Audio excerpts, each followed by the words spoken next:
Embark on a digital time travel journey with us as we unearth 10 PC relics that are still rocking the tech world today. These are the unsung heroes of yesteryears, refused to retire.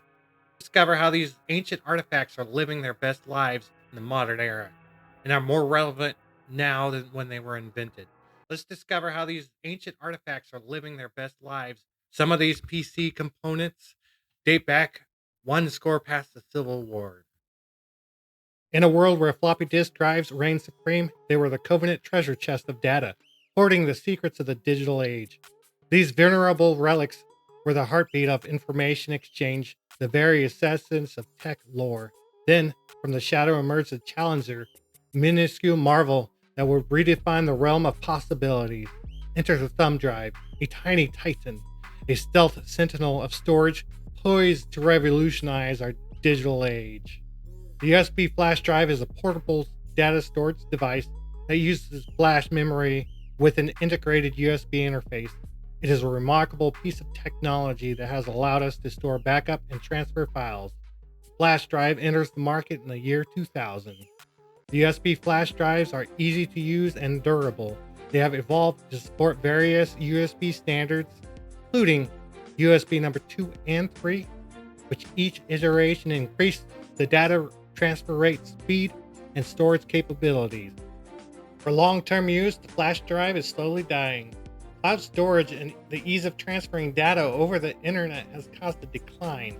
The last time I used a thumb drive was on my latest computer build. One drive was Windows backup permanently installed, and the other stored the drivers I needed to update prior to the installation of Windows. Do you believe thumb drives will become obsolete in the next 10 years? Imagine a time when the back of every PC was a tangled jungle of cables, a veritable Frankenstein monster of connections. Each peripheral demanded its own unique lifeline: the PS2 port for the keyboard and mouse, the DVI, the micro DVI, the VGA, and the S-Video Composite AV, each a puzzle piece in a maddening technological labyrinth. The quest for the right adapter was a Herculean task, a cable conundrum that could turn any tech enthusiast's dreams into a nightmare. But then, like a bolt of lightning in the dark, 1996 brought with a revolution the USB Type A. This assuming hero emerged, wielding simplicity like a sword, cutting through the chaos to unify these desperate threads into one harmonious standard. It was the dawn of a new era, where one connector to rule them all became the beacon of hope for a world weary of the cable cacophony. The USB stands for Universal Serial Bus. This is an industrial standard which allows for the exchange of data between electronic components, which became popular for the personal computer. The standard covers the physical interface and the communication protocol. The host, your PC, provides power to the peripheral devices. The USB Type A 1.0 first entered the market in 1996. The USB 2 and 3 followed behind. Each new revision allowed for backwards compatibility, meaning that you can use the peripheral devices operating on USB 1 with any host that is utilizing 3.0. Each new revision of USB allows for increased data rate speed. The USB-A connector is threatened by another rival, the Type-C. The Type-C connector is the only one which has adopted the new 4.0 standard, released in 2019. The price between A and C are relatively inexpensive and competitive with one another. That doesn't mean A will be going away anytime soon. The large use cable for these connectors are peripherals like keyboard, mouse, headset, which do not require a high-speed connection.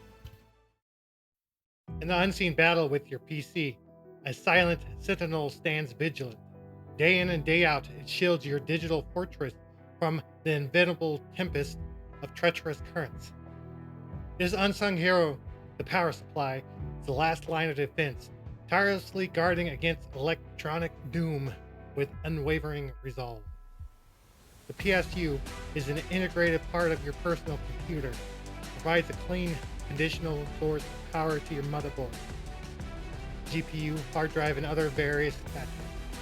It brought in 120 or 240 volts, steps these down to 12, 5, or 3.3. It also provides additional fuse protection, preventing high currents situations which could be detrimental.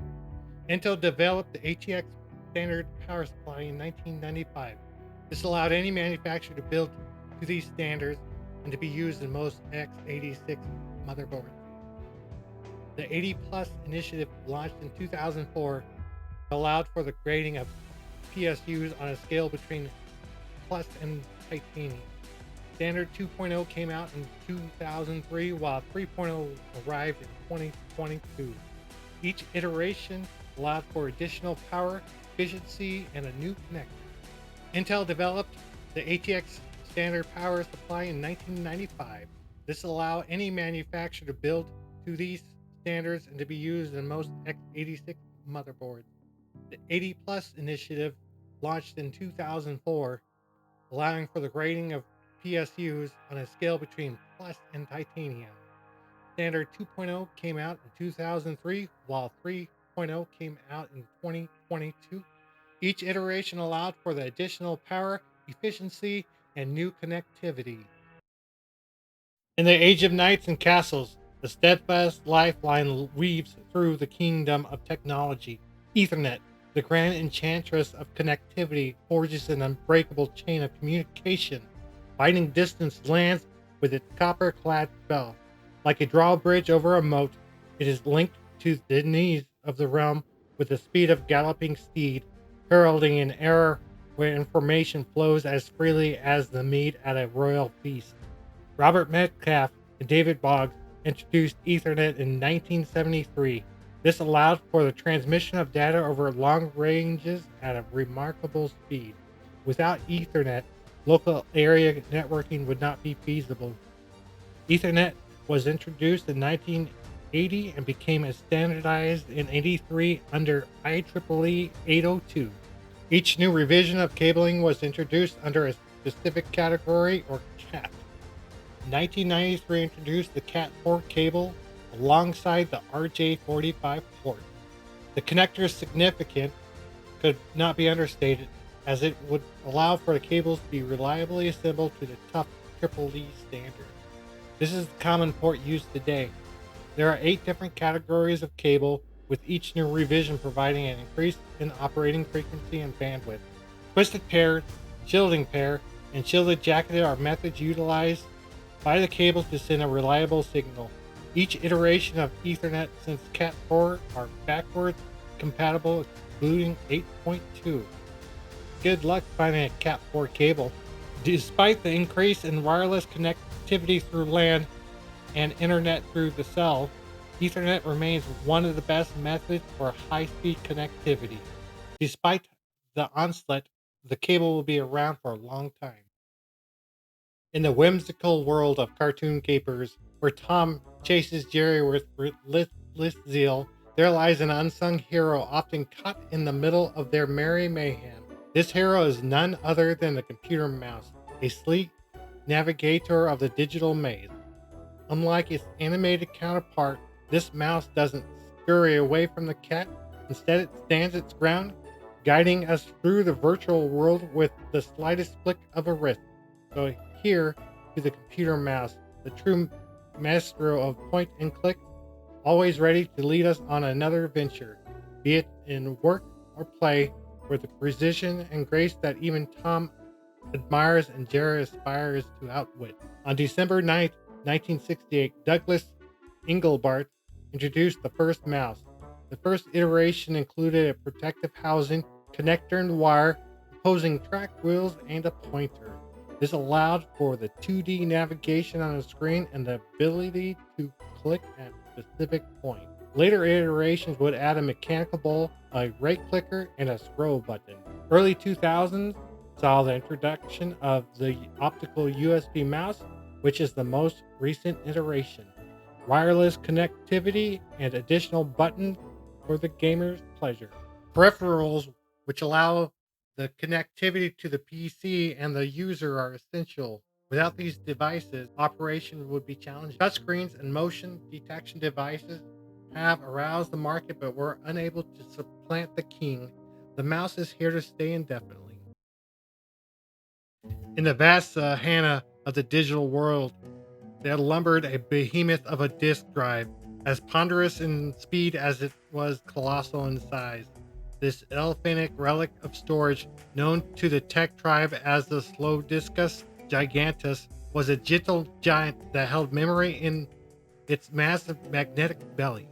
It moved with grace of a leisure stroll, unhurried by the rush of the modern age, a testament to the days when data traveled at the speed of thoughtfulness. Commercial use of the hard disk drive began in the year 1957. The release of the IBM 305 drive contained 50 24-inch disks and had a capacity storage of 3.75 megabytes. In perspective, a 3.75 terabyte hard drive has a million times the capacity of the original hard drive. It took about 1 second to access each disk and weighed over 2,000 pounds. So obviously, a few improvements have been made over the years that increase both speed and capacity. Hard disk drives are backwards compatible if you have the appropriate adapters to. Fast forward today, these hard disk drives are still being produced with sizes up to 32 terabyte. Their use has severely declined with the introduction of solid state and NVMe drives.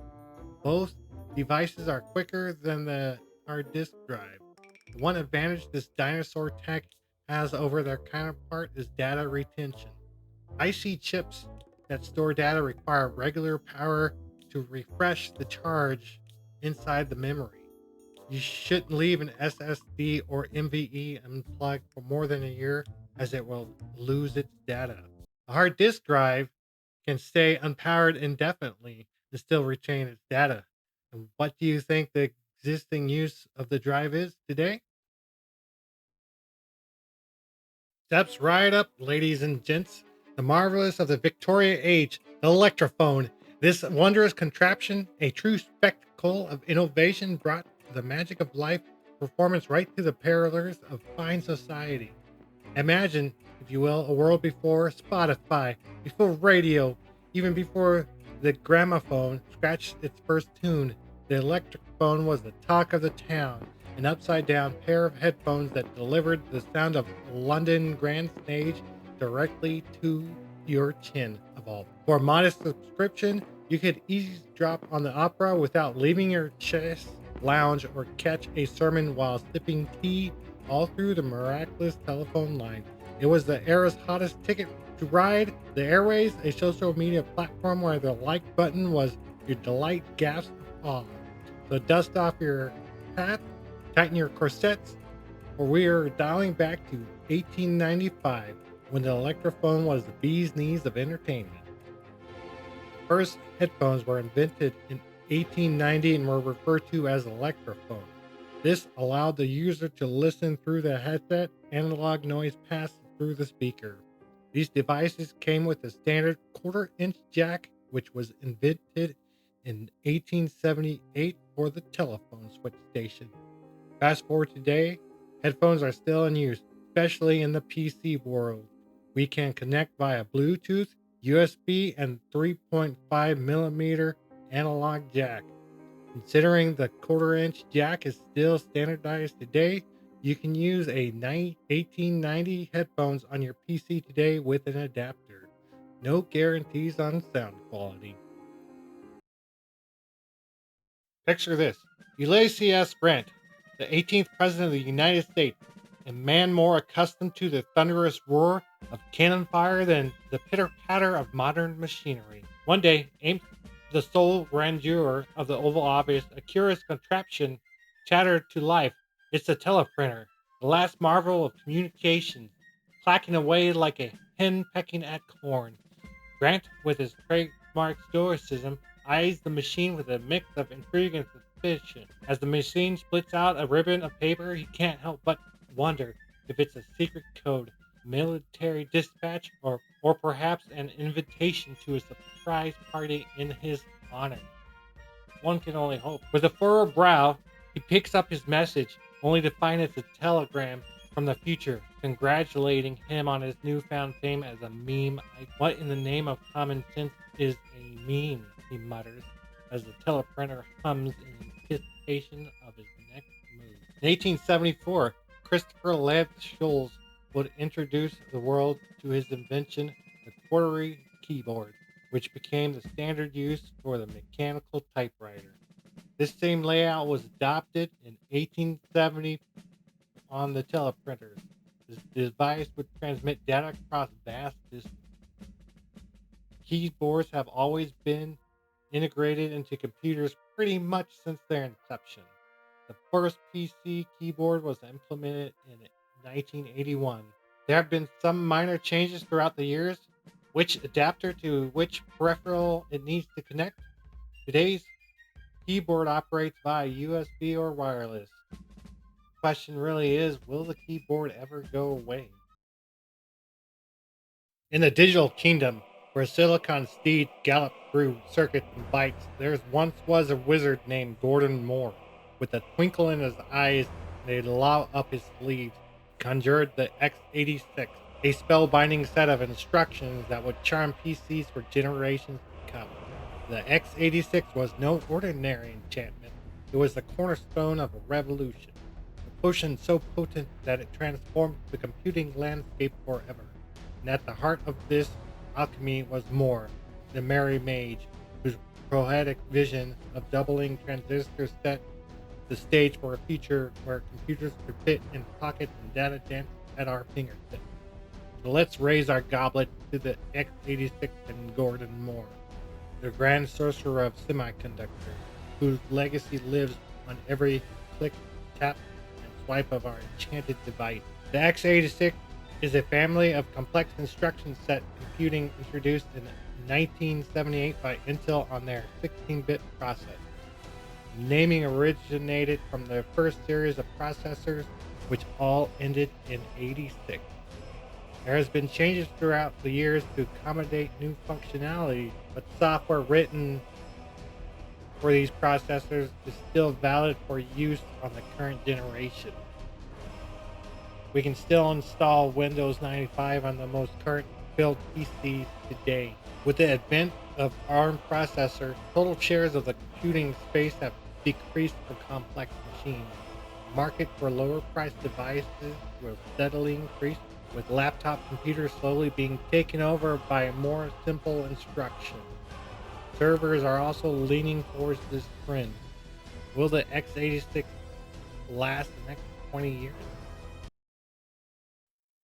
Roll up to the grand unveiling of the silicon transistor, the tiny titan that sparked a revolution in the electronic circuit. Picture the scene: 1950 in the Bell's lab, and Morris Tenenbaum has just birthed the brainchild that would shrink radios into the pockets and computers into briefcases. But wait, what's this? A wild Thomas Edison appears, time traveling from the past with his patent snatching fingers itching for a piece of the pie. Good heavens, exclaimed Edison, twirling his mustache with glee. What do we have here? A device that amplifies and switches without the need of my beloved vacuum tubes? Prosperous, I must have it. With a sly wink to the audience, Edison whips out a patent from his coat, scribbles furiously, and slaps it onto the transistor with a triumphant eureka. The crowd gasps, the scientists fumble, and history wobbles on the brink of a catastrophe. There has been no other single invention that has a greater impact on modern technology than the silicon transistor. Invented in Bell's lab in 1954, Morris Tannenbaum led a team in developing the first component. The electric switch allows the circuit to be turned on or off when a voltage is applied to the gate. This is the building block of modern computing.